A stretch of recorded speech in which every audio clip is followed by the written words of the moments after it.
Good afternoon, East Coast time.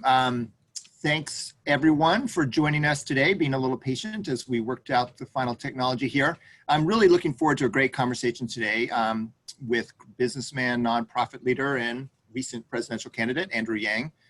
This is the latest in our webinar series, The Future of American Elections, where journalist and author David Daley, who's a senior fellow at FairVote since 2017, interviews leaders on democracy and elections in America. I'm president of FairVote. We've been a national leader since '92 on how and why to win big structural changes in our electoral system that prevent voters from fair access, fair elections, and fair representation. Core to our vision has been the rules of how we elect people and the barriers to fairness presented by limiting voters to a single choice ballot rather than a ranked choice ballot, and by having winner-take-all voting rules instead of a proportional voting system. Ranked choice voting is on the ballot in a record number of places this fall in 2 states and 5 cities, and Andrew Yang's been super helpful on those. In this past year, we played a big role in catalyzing and supporting 5 state Democratic parties that used ranked choice voting in their presidential primaries and caucuses, which is a common sense change that if we think is applied across all states, would have resulted this year in some 3 million more votes counting for active candidates instead of candidates who had actually already dropped out by the time of the primary. Ranked choice voting was also used to elect major offices at 3 Republican state conventions this year and will be used in November in Maine's presidential and US Senate race. Looking forward, we're excited to partner with allies in Congress and across the states as we make it a national norm. And we also build support for HR 4000, the Fair Representation Act, which is a transformative change that New York Times columnist David Brooks has described as the one reform to save America.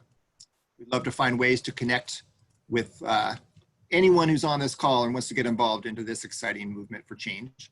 Let me step back and enjoy this conversation like the rest of you. Our senior fellow, Dave Daley, knows the electoral reform world as well as anyone in America, as reflected in his latest book, Unrigged: How Americans Are Battling Back to Save Democracy. So Dave, let me send it over to you. Thanks, Rob. Welcome, Andrew. Thanks everyone for being here. This is a really exciting moment for structural reform and for ranked choice voting. As Rob mentioned, in the weeks leading to the 2020 election, FairVote has been conducting a series of virtual panels on the future of American elections.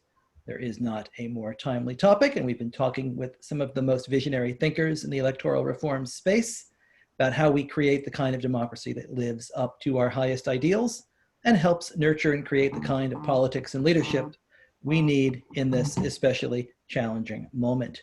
This is our 4th conversation. You can find the previous 3, which have included Massachusetts former Governor Bill Weld, Harvard professor Danielle Allen, as well as authors Joshua Douglas, Catherine Giel, Daniel Newman, and other very sharp minds over on our YouTube channel.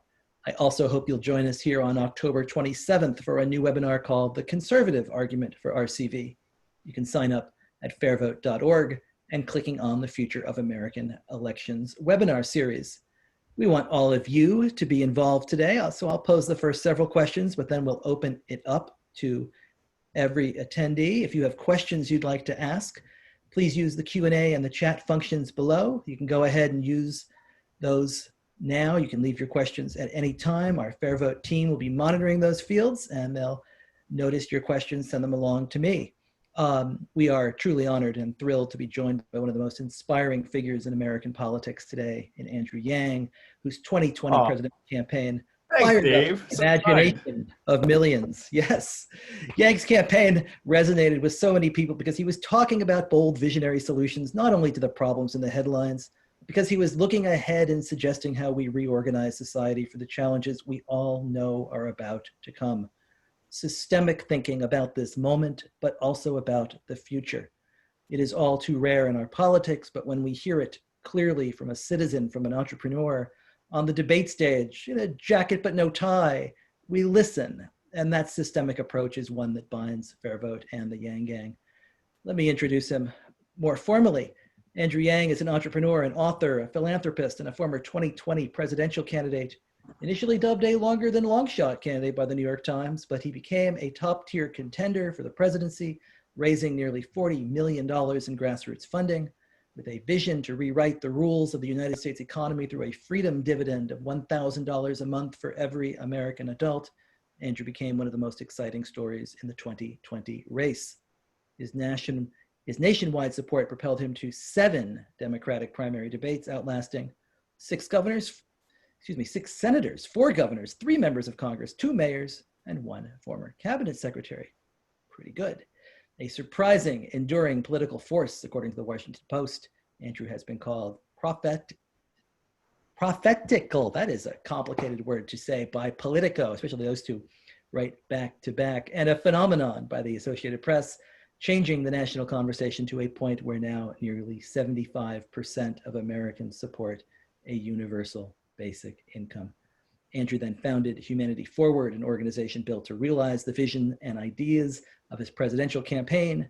Through both advocacy and action, Humanity Forward's vision is to foster a human-centered America that measures each person for their intrinsic value, not their economic value. Welcome. Thank you for joining us. Thank you, Dave, and thank you to both of you and Rob for the work you've done on ranked choice voting. Before it was sexy and cool, as now it is becoming sexy and cool. Thanks to you and the people who are here today, and folks who've been working on the ground for years in environments like Massachusetts, Alaska, Maine, and everywhere else to make it happen. So this is one of those situations where I'm going to show up and say, that's a great idea. There have been people fighting for that great idea for quite some time. Well, thank you. Before we talk about solutions and reforms, I was hoping you might lay out the structural challenges before us. Restoring our democracy, rebuilding trust in our government and our electoral systems, these were at the heart of your presidential platform. Why is that trust so low? Why have our communal bonds crumbled? How do you think we got here? That I could talk for an hour just on that, for sure. I mean, one of the greatest hits as to why Americans are disenchanted with our government, our politics. So right now, I'd say reason number one is that money has completely overrun our politics, and Americans sense it. So if you are an individual homemaker or mechanic or a retail clerk, and you look up and say, oh, I'd like to do something about my member of Congress or what's going on in DC, you feel like there's nothing you can do because there's an instinct that unless you're a billionaire who can lob hundreds of thousands of dollars into the system, no one's going to listen to you or care about you. And unfortunately, there's a significant amount of truth to that feeling that that person has. The average successful congressional candidate raised $1.6 million the last cycle. It's $10.4 million for Senate candidates. And it's going to be a lot higher after this cycle because the Senate candidates, I don't know if you've noticed, are raising a lot of money. And so we're at a point now where money speaks much more loudly than people. And that's one reason why people are so fed up. We're fed up because the economy has become so inhuman and punitive, and it's just marginalized more and more people. The winner-take-all dynamics have funneled all of the gains and the wealth into the hands of the top handful of both citizens and corporations. And the rest of us are looking up saying, wow, what the heck happened? Why are all the businesses closing? This is all pre-pandemic too. And then once again, you feel like government, which is supposed to theoretically be a counterweight to the exploitation of millions of workers or the diminution of our standard of living or our way of life, is not really paying attention, that we're down to 31st in clean water and 28th overall in various social progress indicators, but it's okay as long as the stock market's doing well and the political parties seem to be thriving no matter how citizens are doing. So that's like my shorthand explanation for why people are so fed up. But a lot of it is because they don't feel like their voice makes a difference in this context.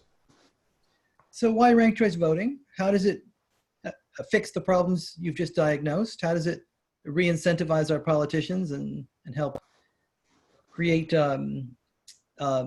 solutions to the gridlock, to the polarization, to all of the problems that plague us that you've described so well? Right now, Congress has an approval rating of 21% or so, but the re-election rate is 94% for individual members. And so there are a number of reasons for that. One is that seats have been gerrymandered and written so that over 80% are what's called safe seats. So you have a lot of confidence that they're going to go either blue or red.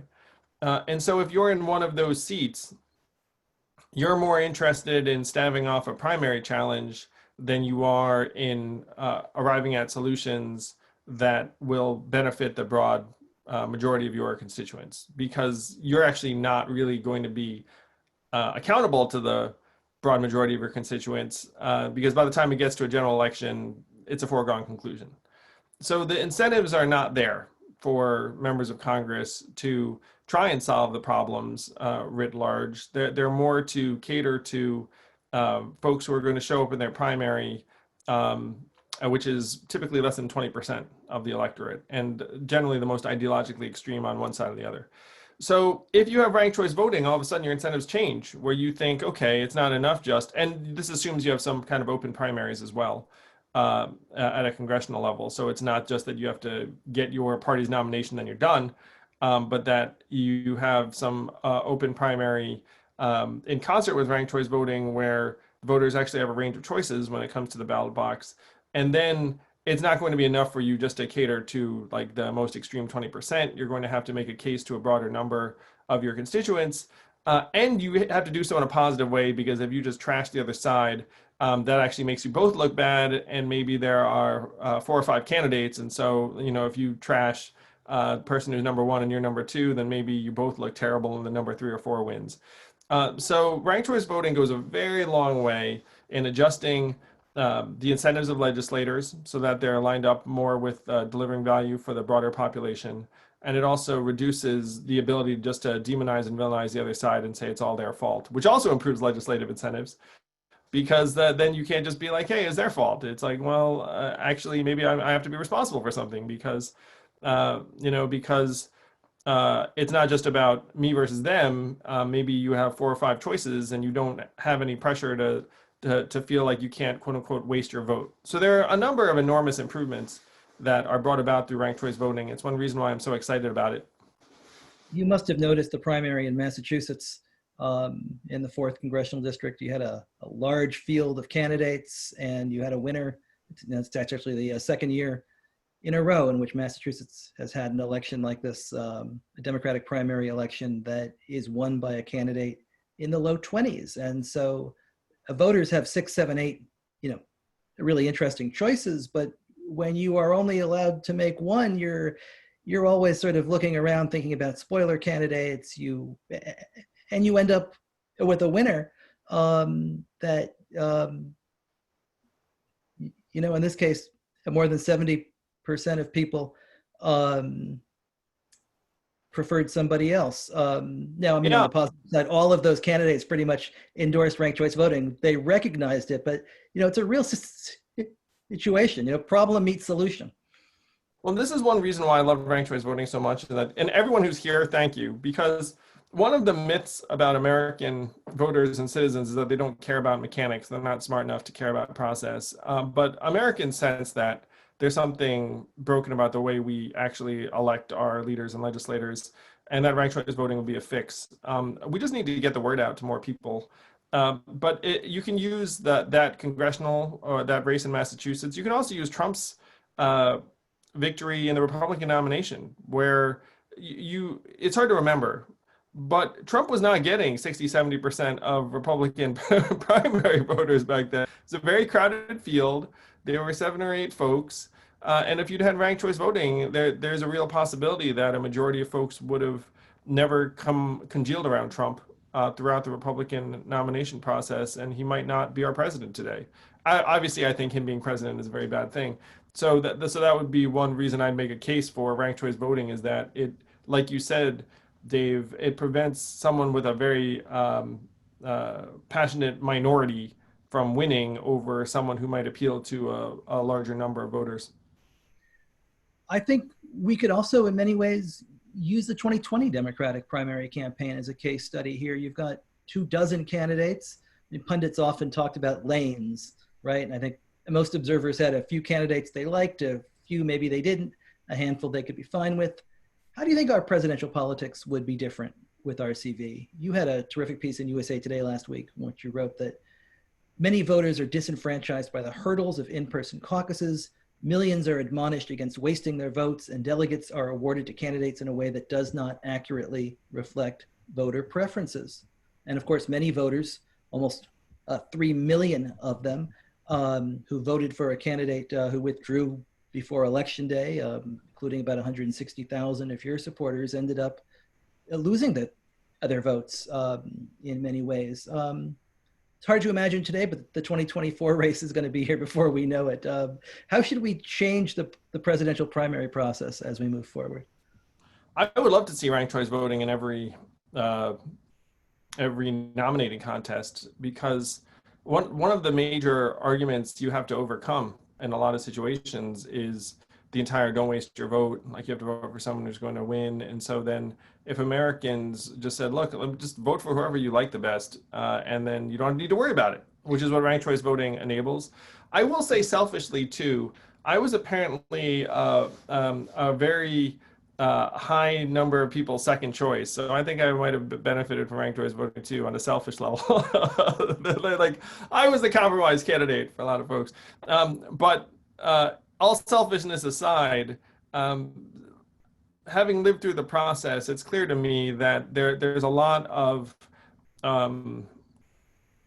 voter consideration around quote unquote electability, and the electability is shaped by media narratives around people and like different signals, shall we say, and those calculations are probably not great for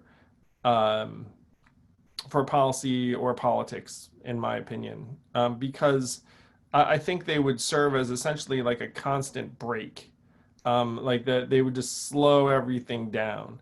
And we're at a point now where our government has been years behind the curve for a while, and we kind of need to speed up. Like, I think we might need to actually get ahead of some of these devastating challenges.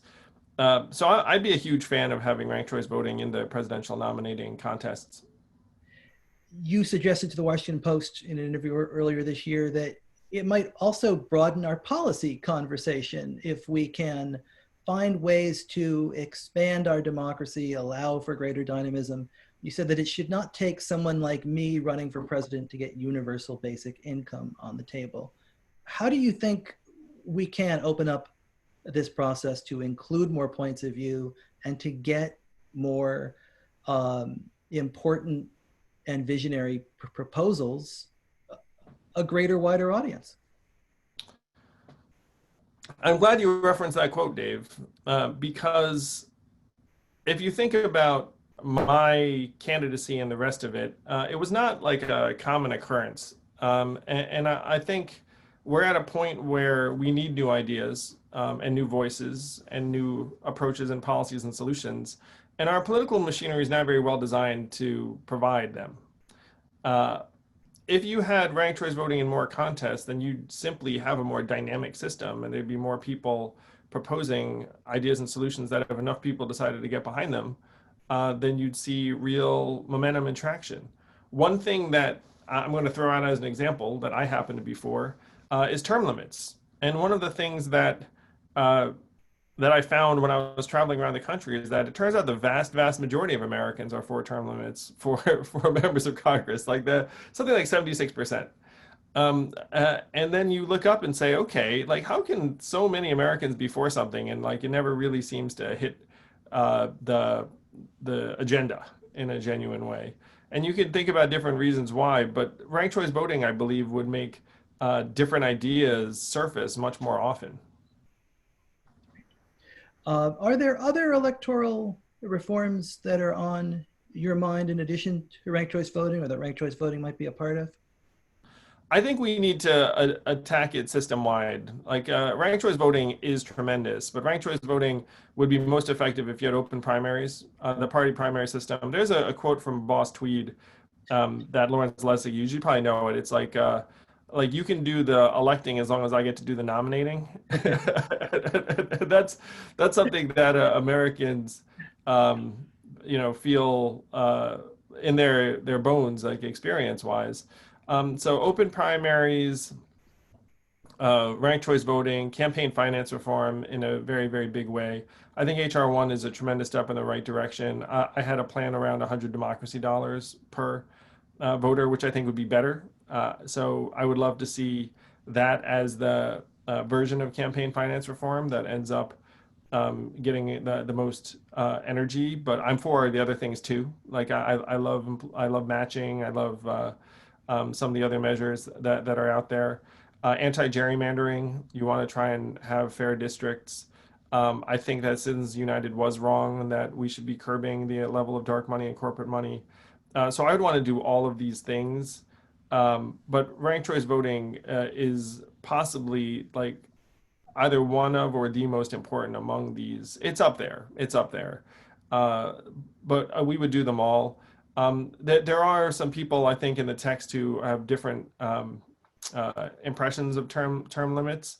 I am 100% for term limits. Like you could argue for the duration. I would not be for term limits that are super short because that's probably not conducive to effective legislating. But I think it's not productive to have a seniority-based system and members of Congress who've been there for 25 to 30 years. And then if you show up, you're essentially waiting for a couple of decades in order to assume like a senior leadership post. That again is essentially a break on government evolution and advancement, where if DC seems like it's behind the curve in part because we have no term limits at all. And our legislature reflects that. So that would be on my list of reforms as well. We've been talking a lot about Washington, a lot about Congress, but ranked choice voting's march extended into New York City last year as well, and the Charter Commission embraced it for most municipal primaries, many other elections there. It feels like RCV could answer a whole other set of issues in city politics. I wonder how you imagine what its impact might be like in New York City. One thing I love about New York City is the entire donation matching program, where I believe it's 6-1. That's a lot. I mean, if you're a donor and you think, wait a minute, if I give you $20, like you get another 120, like that's actually a pretty powerful inducement for you to donate if you like the person. So if you have that kind of campaign financing system and then ranked choice voting, then you end up with like a very, very truly dynamic system where if you were an enterprising person and you decided to run for office, you can imagine a path to like 1,000 donors giving you $10 each.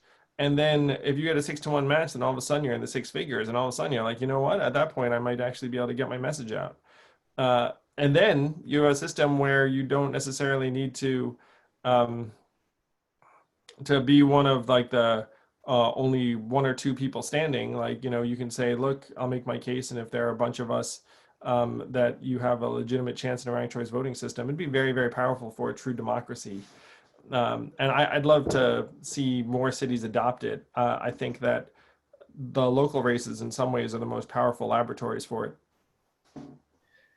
We've got so many great questions from viewers that I want to start working a couple of those in. And I want to start with this one from Andrew, who writes, how do you think that technology should or shouldn't be involved with our elections? Can it be a useful tool in forms like voting apps, or is it potentially too risky to be manipulated by outside forces?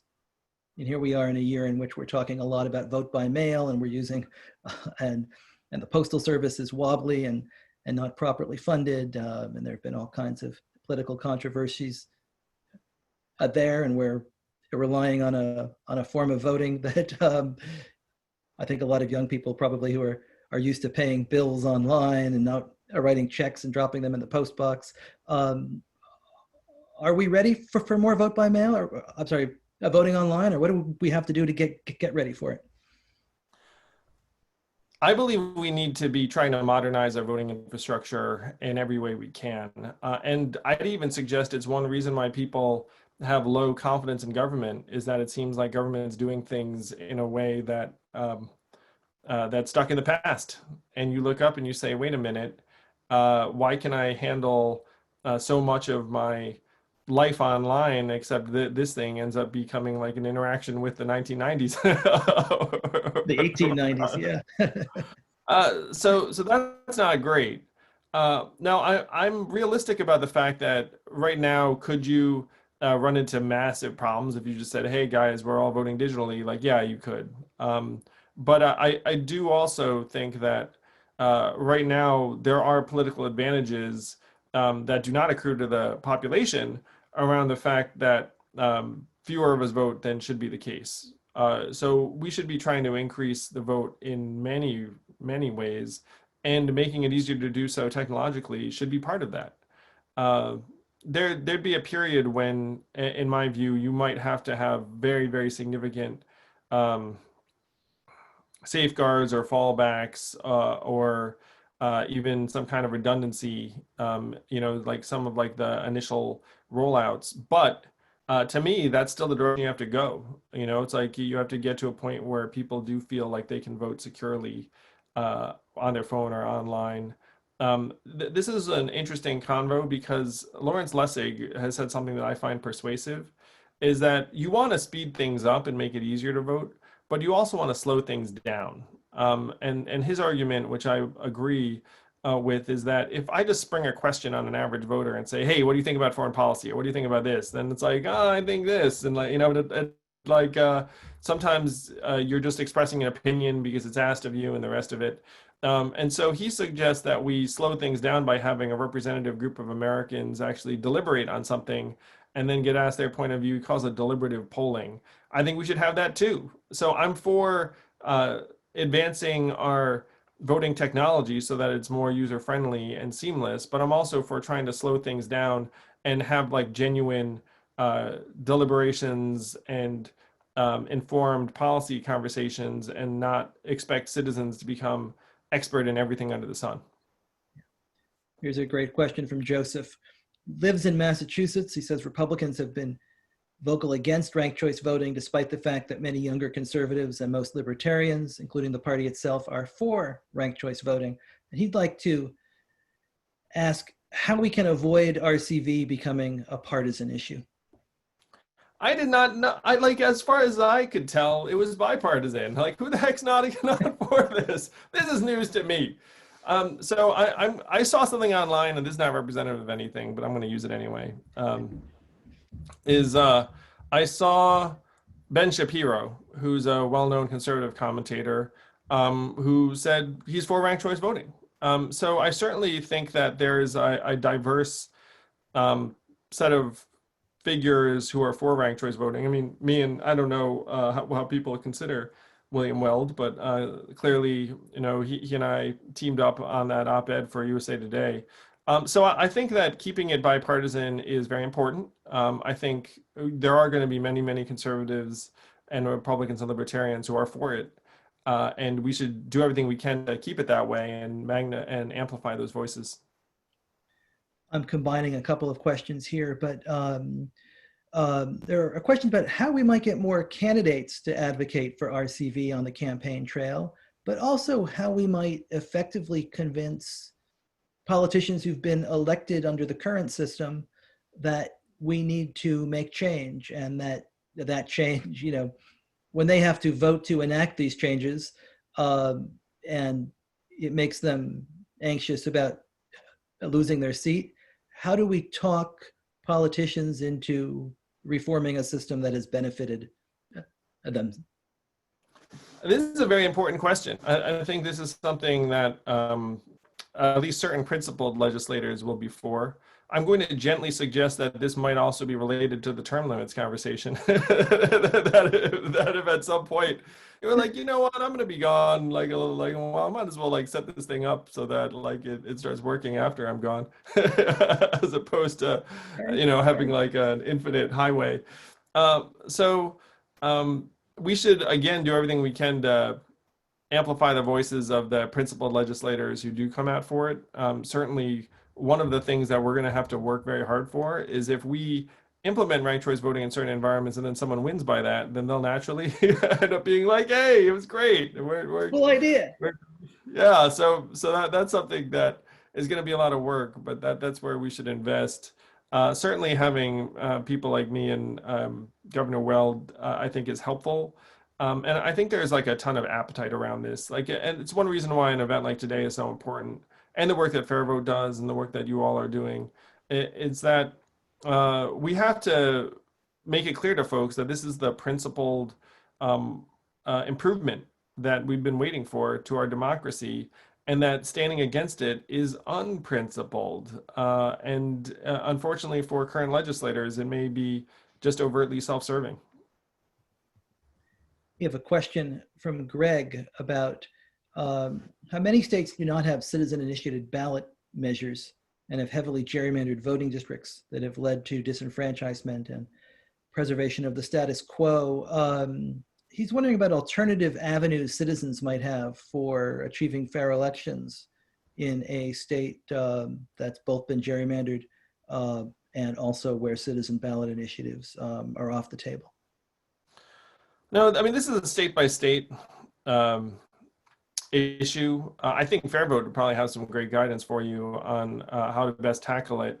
I love the fact that there have been these citizen-led ballot initiatives in some places where, I mean, that sounds very powerful, very effective.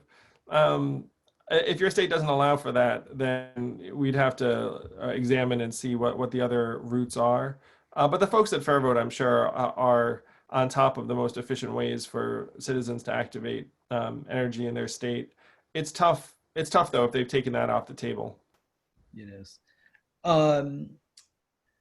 Question from Jarrett about the terrific Our Common Purpose report that the American Academy of Arts and Sciences produced. And we had Daniel Allen on about a week ago to talk about.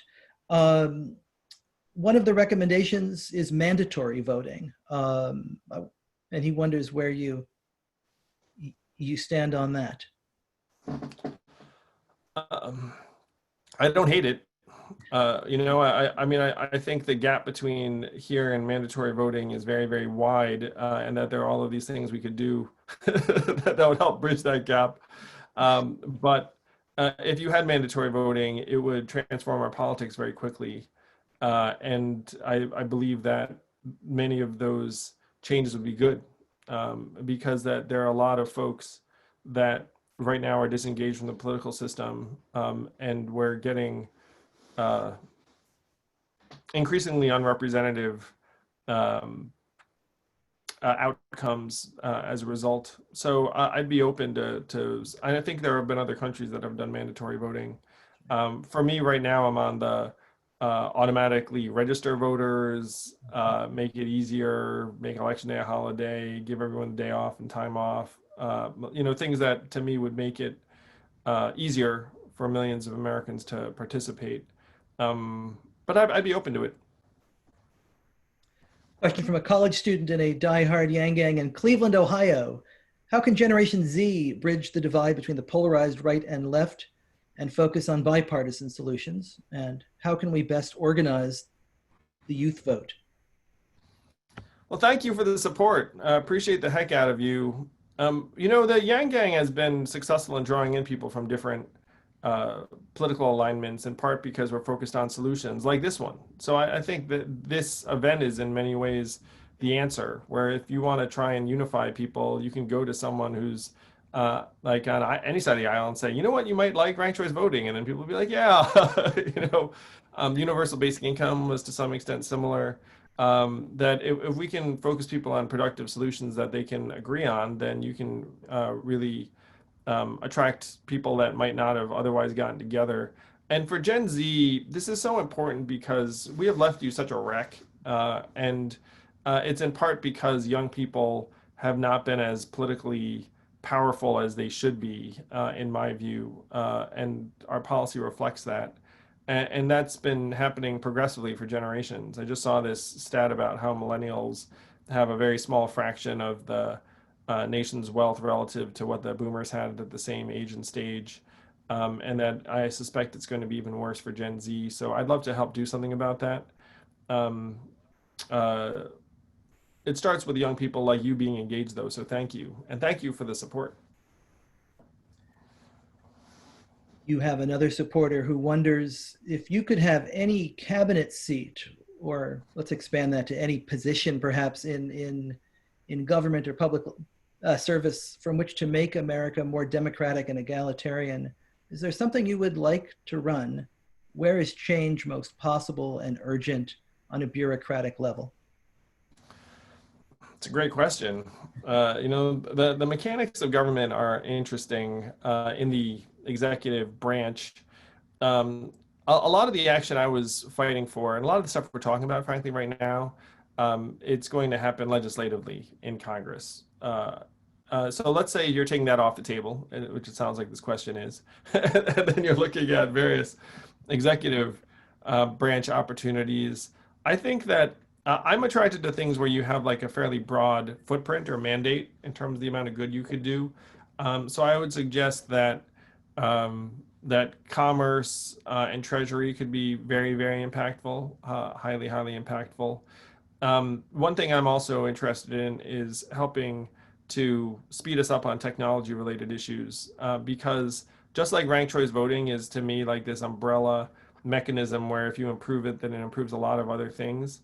One of the things that's going to keep us from addressing our problems is the fact that social media is turning us against each other and making us all kind of increasingly irritable, judgmental, and antagonistic. And so if you can help address what's going on in our brains via social media and broadcast media, because the broadcast networks are also rewarded for inflaming us, like that's how their engagement and advertising revenues go up, then that's going to keep us from being able to come together meaningfully. So I'd like to do what I can on the technology front, in part because I feel like there's a massive need there, and I haven't seen that many other figures who want to tackle it in the same way I would. Do you think there could be room for a push to use RCV in companies and social organizations?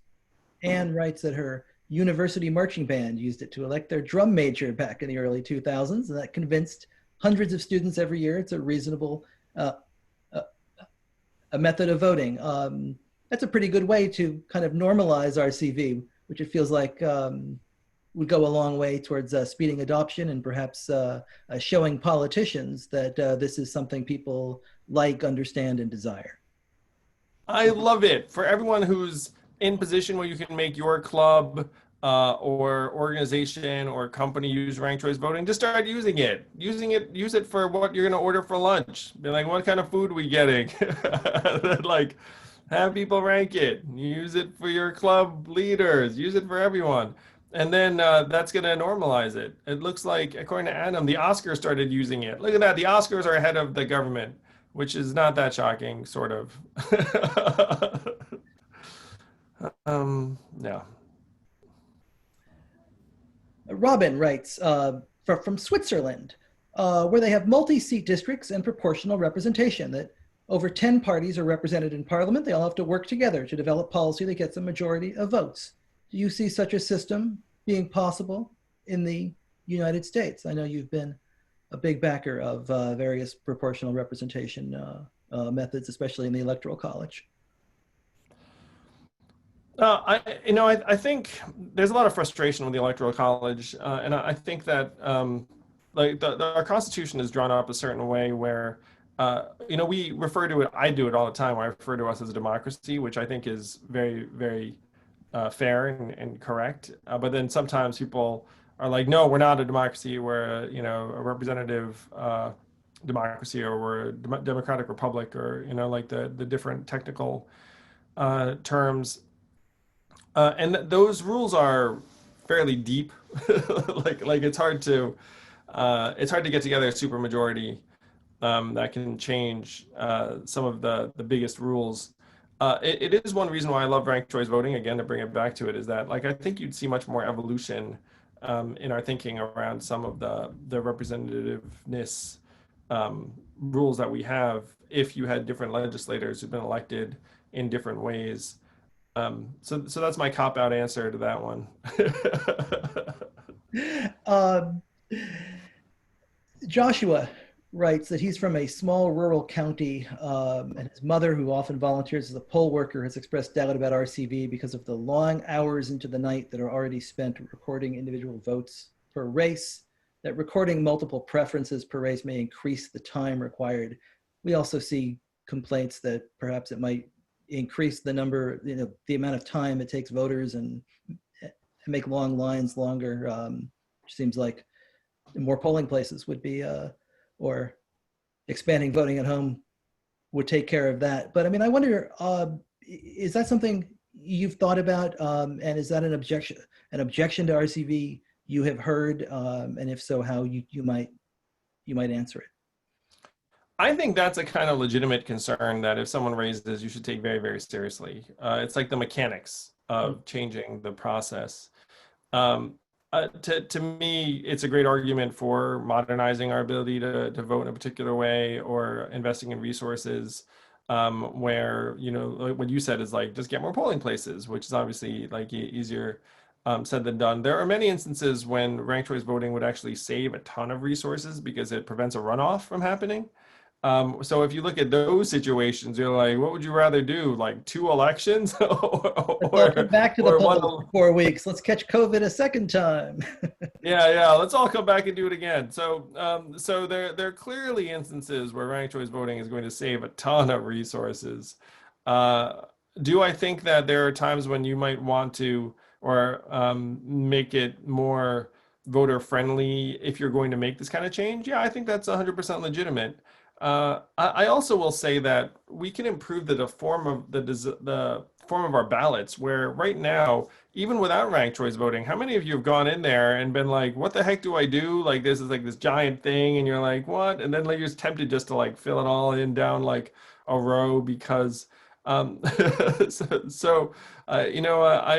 feel like and there are all these positions that you meant to vote for that you had not really contemplated but before. So I'm not 100% sure that it would slow you down that much, is what I'm going to suggest, because if you knew how you had like your top line candidates ranked, then that might take you like an extra few seconds, I guess, like to rank them. But it's not like the ballots right now are like instantaneous anyway. If a new administration comes into Washington in January, there's going to be a lot of challenges on the table. I wonder where you place democracy reform and these kinds of structural issues we're talking about among the massive challenges in the middle of a pandemic, and economic turmoil, and economic structural change, as far as where this fits as far as priorities in an administration over the first 100 days when they have momentum and a mandate. Over the first 100 days, the job has to be to get relief into Americans' hands and try and dig us out of this hole. We're in a terrible, terrible, catastrophic situation for millions, tens of millions, and that takes precedence in my mind. Especially because, at the federal level, you're not going to have an election again for a little bit, like a couple of years until the next congressional race is at a minimum. So the focus has to just be on human well-being and welfare. And after that gets resolved, which it will not be resolved quickly or easily at all. I mean, we'll be struggling with this for years. But I do think democracy reform has to be very high up on the list. It's one reason why HR 1 is so important, and they talk about that as being like the first bill to pass, because our democracy has gotten very, very seriously out of whack, and we can all sense it. And we all have a dozen numbers at our fingertips that demonstrate how misaligned it is. So to me, democracy reform should be high on the list after we take care of people. Can political parties, this is a question from Michael, having been a candidate in the national stage for one major party, can there still be support for electoral reforms if when that party is in the majority? How do we get a political party that's campaigned on these reforms to enact them if they have complete control of government? Well, I was happy to see Elizabeth Warren came out for ranked choice voting in Massachusetts. That I think that there are many Democrats and Republicans who are for some of these reforms, and that their being in control of government does not necessarily make them less supportive mean, certainly you can put me on this list, though maybe people don't really consider me like in the same light as some of the other figures. But that's one reason why we have to, again, maintain this as like a principled process improvement that's universal and bipartisan, so that if you're in power and someone comes to you and says, hey, you should have ranked choice voting, then if you're a Democrat or Republican, you're like, oh yeah, that would be an improvement. We can even appeal to people's better angels where we say, look, you must hate aspects of the current system. Like it's pretty terrible in some respects. Like, don't you want to have less negative campaigning? Doesn't your family hate seeing the ads trashing you? Like that would be the kind of appeal that could work on anyone. There was a question asking you to clarify what you meant by ranked choice voting in open primaries, and how that's worked. If a ranked choice voting open primary means all candidates across the parties compete, how would you suggest winners be determined? And how do they move on to the general election?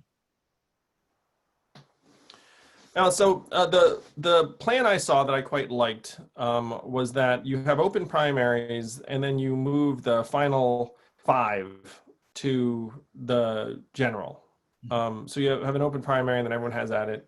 And then you don't need to win that thing. You don't need to win your party primary. So you could conceivably have, 4 Republicans and a Democrat in the final 5. You could have 4 Democrats and a Republican. You could have 2 Democrats, an independent, a libertarian, or like whatever. Just whoever gets like the top 5 number of votes moves on to the ranked choice voting final, and then everyone just ranks the final 5, and then you don't have to worry about wasting your vote, and that whoever wins is going to end up getting more consensus support than the others. So you don't have that situation you talked about where the winner got 22%. Or I think one of the reasons why Maine loves ranked choice voting is that I think they had a governor win twice with less than 50%. So they were like, well, that's not great. So that would be the thought, is you have the final 5 vote getters move on to the ranked choice voting final. Let me end with this because a lot of people want to know about your future plans. Have you given any thought to what any additional future runs, or I'm sure they'll be interested in having you perhaps serve in the administration. People have talked about the mayor of New York City. Where would you like to be? What are you imagining? What are you ruling out? And what can you declare for right here and make some news on the FairVote webinar series? I'm focused on trying to help us turn the page in the country. So that's help Joe and Kamala win at a national level. People probably know I'm endorsing various down ballot candidates who are for universal basic income. Many of them are for ranked choice voting, I'm happy to say. Human-centered economy. I think that there's a massive opportunity there around helping local candidates win because, like you have an opportunity to try and do some very, very big things for the American people in 2021 if we do this right. And then if I'm in position to help us solve some of the problems I campaigned on, Dave, I would do it. And if that's at the federal level, then that's probably going to be the first place I look, because I just think we're in such a disastrous situation as a country on multiple levels. It's not just the pandemic or the economy or the racial injustice or technology. There's just so many big problems that are getting worse, not better. And so right now I'm focused on trying to help solve them. And it may or may not be ideal, but we only have one federal government. And I feel like it's irresponsible to run on things and then not take an opportunity to try and solve for those things if I get that opportunity. Thank you again. This has been an amazing hour. We really appreciate your time and your leadership, your support of these issues. Massachusetts and Alaska, you have the chance to enact ranked choice voting. Get out there and vote yes. Early voting may well be getting underway very, very soon. Andrew, you're trying to get in. I'm sorry, I see you. No, that's all. Just saying, like, go Massachusetts. Let's make this happen, minimum. And then just keep on rolling forward and appreciate the work that you do, that Rob does, FairVote. And I don't know if you all noticed, but as an author, I notice Dave's books are behind his head. So you have Unrigged, which is about the work that that they're doing around the country. And I believe that's Rat Fucked over there, which is his other book.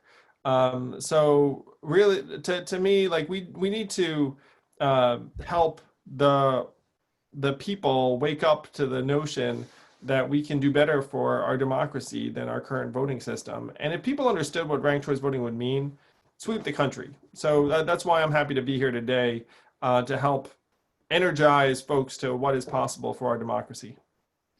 Amen. Thank you so much for your leadership, for your time. Thank you to all of us for joining us. Come back, join us again October 27th at noon, the conservative argument for RCV.